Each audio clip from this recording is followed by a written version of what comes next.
बहुत समय पहले की बात है।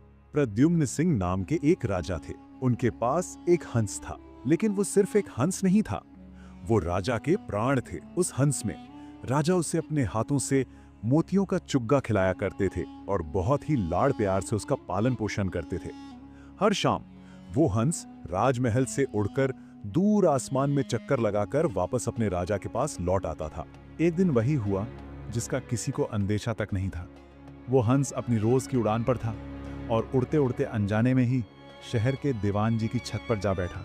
अब दीवान जी की जो पुत्रवधू थी वो गर्भवती थी और उसने कहीं से ये बात सुन रखी थी कि गर्भ अवस्था में अगर किसी स्त्री को हंस का मांस खाने को मिल जाए तो उसकी होने वाली संतान अत्यंत मेधावी, तेजस्वी और भाग्यशाली होती है। बस अचानक उस हंस को अपनी छत पर देखकर उसके मन में एक ऐसी लालसा ने जन्म लिया जो आने वाले अनर्थ का कारण बनने वाली थी। उसने उस दिव्य पक्षी को पकड़ लिया और फिर जो हुआ वो अकल्पनीय था। वो उसे चुपचाप रसोई घर में ले गई और उसे पकाकर खा गई। इस बात की भनक उसने न तो अपनी सास को लगने दी, न ससुर को और न ही अपने पति को, क्योंकि वो जानती थी, उसे डर था कि अगर राजा तक ये बात पहुंच गई तो बहुत बड़ा अनिष्ट हो जाएगा। और उधर महल में सूरज ढल रहा था, रात गहरी हो रही थी, पर राजा का हंस वापस नहीं लौटा था। राजा और रानी की चिंता बढ़ने लगी। उनका मन व्याकुल हो उठा। चारों दिशाओं में उसकी खोज के लिए सैनिक दौड़ाए गए, लेकिन हंस कहीं हो तब तो मिले। दिन हफ्तों में बदलने लगे।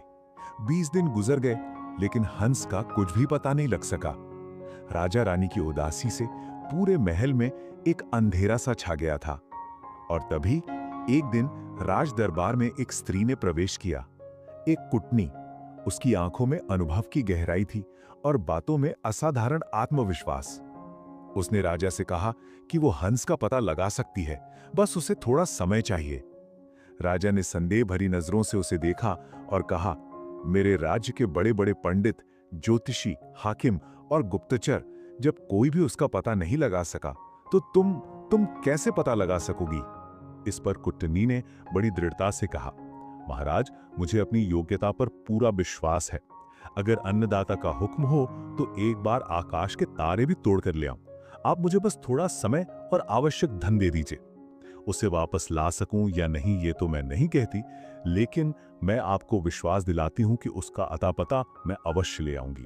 राजा ने उसकी बातों में, उसकी आंखों में एक ऐसी सच्चाई और आत्मविश्वास देखा कि उन्होंने अनुमति दे दी। और इस तरह कुटनी अपने उस असंभव से लगने वाले उद्देश्य की सिद्धि के लिए निकल पड़ी।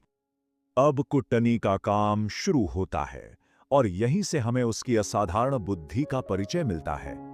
उसने सबसे पहले यह पता लगाना शुरू किया कि शहर के बड़े और धनी घरों में कौन-कौन सी स्त्रियां गर्भवती हैं। वो जानती थी कि गर्भावस्था की लालसा में ही यह संभव है। साथ ही वो ये भी समझती थी कि किसी साधारण घर की स्त्री राजा के प्रिय हंस को पकड़ने का दुस्साहस नहीं कर सकती। ये काम किसी ऐसे ही घर की स्त्री का हो सकता था जहां धन भी हो और दुस्साहस भी। और इस तरह उसकी जांच पड़ताल की सुई एक एक करके शहर के तमाम घरों से हटकर आकर टिक गई एक ही घर पर, दीवान का घर, क्योंकि वहां उनकी पुत्रवधू गर्भवती थी। अब कुटनी का शक धीरे धीरे यकीन में बदलने लगा था। उसे लगने लगा था कि राजा का हंस उड़ते उड़ते जरूर उसी घर की छत पर पहुंचा होगा और लोभवश उस स्त्री ने उसे खा लिया होगा। लेकिन वो सीधे दीवान के घर नहीं गई। नहीं, इतनी जल्दबाजी वो नहीं कर सकती थी। उसने एक और चाल चली। वो पहले दीवान की पुत्रवधू के पीहर यानी उसके मायके के गांव पहुंची। वहां जाकर उसने उस लड़की के परिवार, उनके नाम, उनके घर में बीती हुई पुरानी खास घटनाओं, हर छोटी बड़ी बात की जानकारी हासिल की। और वहीं उसे वो कड़ी मिली जिसकी उसे तलाश थी। उसे पता चला कि उस लड़की की एक बुआ थी जो बहुत छोटी उम्र में ही किसी साधु के साथ घर छोड़कर चली गई थी और आज तक लौटकर नहीं आई। बस कुटनी समझ गई कि भेद जानने के लिए बुआ बनने से अच्छा अस्त्र कोई नहीं हो सकता। और फिर वो दिन आया जब कुटनी दीवान के दरवाजे पर पहुंची। उसकी आंखों में बरसों की ममता का स्वांग था और उसकी आवाज में वो अपनेपन की मिठास जो किसी भी दिल को पिघला दे। उसने दीवान की पुत्रवधू से कहा, बेटी, मैं तेरी बुआ हूं। हम दोनों आज पहली बार मिल रही हैं। तुम तो जानती ही हो, मैं तो बहुत पहले घर छोड़कर एक साधु के साथ चली गई थी। अभी हाल ही में लौटी और भाई से मिली तो उसने बताया कि तुम यहाँ ब्याही गई हो।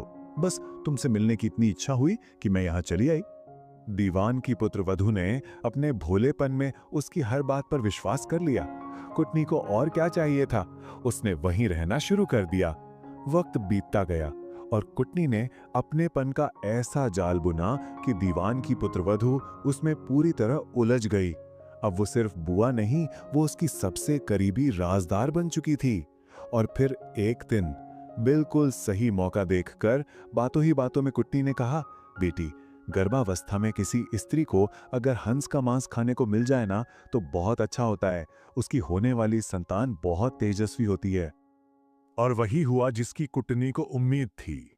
ये सुनते ही उस भोली लड़की ने सहज भाव से अपनी सबसे बड़ी गलती, अपनी सबसे बड़ी भूल अपनी तथाकथित बुआ के सामने कबूल कर ली। अब कुटनी ने अपना अगला जाल बिछाया। उसने कहा, बेटी, अगर तुम यही बात भगवान के सामने स्वीकार कर लो तो हंस की हत्या का पाप भी धुल जाएगा और तुम्हें फल भी दुगना मिलेगा। लड़की मान गई। कुटनी छिपकर राजा के पास पहुंची और सारी बात बता दी।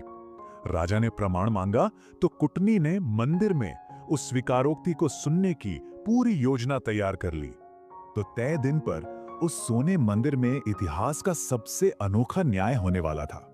योजना के अनुसार कुटनी ने राजा को एक बड़े से ढोल के अंदर छिपा दिया और फिर वो अपनी भतीजी के साथ मंदिर पहुंची। उस वक्त उस मंदिर के वातावरण में एक अजीब सी खामोशी और गहरा तनाव था। मंदिर का दरवाजा खुला था। अंदर देव प्रतिमा के अलावा कोई नहीं था, या यूं कहें कि कोई दिखाई नहीं दे रहा था। वहां थी सिर्फ दो औरतें, एक गवाह जो छिपा हुआ था और एक खामोशी जो चीख चीख कर आने वाले पल की गवाही दे रही थी। कुटनी ने अपनी भतीजी से कहा, हाँ तो बेटी बताओ, उस दिन क्या बात हुई थी? दीवान की पुत्रवधू ने घटना सुनानी शुरू ही की थी कि कुटनी से एक भूल हो गई। अपनी जीत के नशे में, शायद ये निश्चित करने के लिए कि ढोल में बैठा राजा सब कुछ सुन रहा है, उसने ढोल की तरफ देखकर कहा, ढोल रे ढोल, सुन रे बहू का बोल। बस ये एक वाक्य, यही एक वाक्य काफी था। उस लड़की का माथा ठनका। उसे वहम हो गया कि दाल में कुछ तो काला है। अचानक उसकी आंखों के सामने से अपनेपन का वो पर्दा हट गया। बुआ का स्नेह, विश्वास की बातें, सब एक पल में एक गहरा धोखा नजर आने लगा। वो समझ गई कि वो एक बहुत बड़े जाल में फंस चुकी है। वो चुप हो गई, लेकिन कुटनी इस अचानक आए बदलाव से अनजान थी। उसे लगा कि लड़की शायद भावुक हो गई है। उसने फिर से पूछा, हाँ तो बेटी, चुप क्यों हो गई? आगे बताओ, आगे क्या हुआ?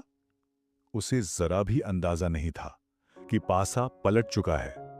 और तब उस लड़की ने अपनी तथाकथित बुआ की आंखों में देखते हुए बड़ी शांति और दृढ़ता से जवाब दिया, उसके बाद तो बुआ जी मेरी आंख खुल गई और मेरा सपना टूट गया। बस जो ही भतीजी की आंख खुली, त्यों ही बुआ जी की आंखें भी खुली की खुली रह गईं। उसके पांव भतीजी से भी ज्यादा भारी हो गए। कहते हैं उस दिन उसके लिए अपनी जगह से उठकर खड़ा होना भी मुश्किल हो गया था।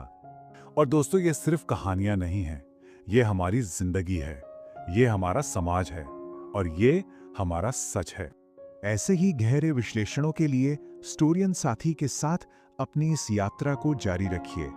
अगर हमारी ये प्रस्तुति आपको सोचने पर मजबूर करती है तो हमारे इस वैचारिक समुदाय का हिस्सा जरूर बने। हमारे चैनल को सब्सक्राइब करें और बेल आइकन दबाएं ताकि कोई भी कहानी आपसे छूट ना जाए, क्योंकि हमारा मानना है कि यहाँ हर कहानी सुनने वाले की अपनी होती है।